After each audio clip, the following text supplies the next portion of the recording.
All schools and colleges in Delhi and nearby cities are to stay closed until further notice.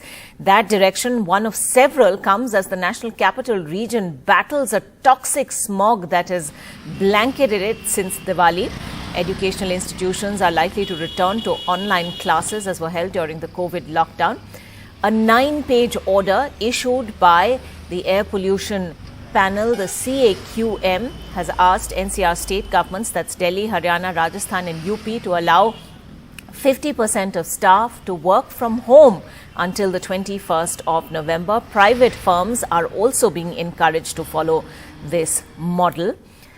Now, the panel also says demolition projects across Delhi and NCR have to be stopped until the 21st of November. Exceptions have been made for railway services, metro operations, airports and bus terminals and defence-related projects.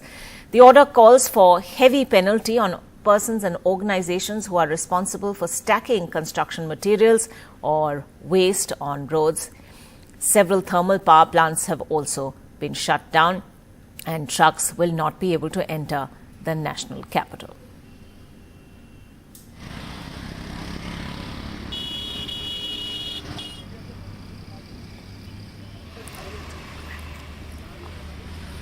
Meher joining us with the latest on that big story. Meher, this notification came in quite late last night. Have schools and colleges been able to implement this straight away?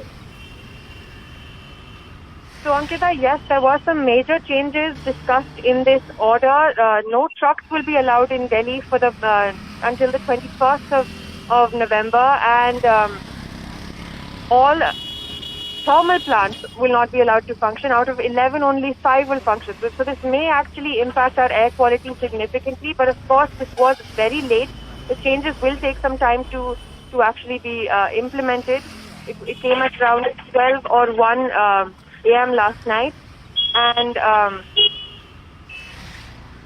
of course this will have some implications, but it's important to remember that these changes are not new. Similar changes have been implemented for many years now, but only too late and with not enough impact.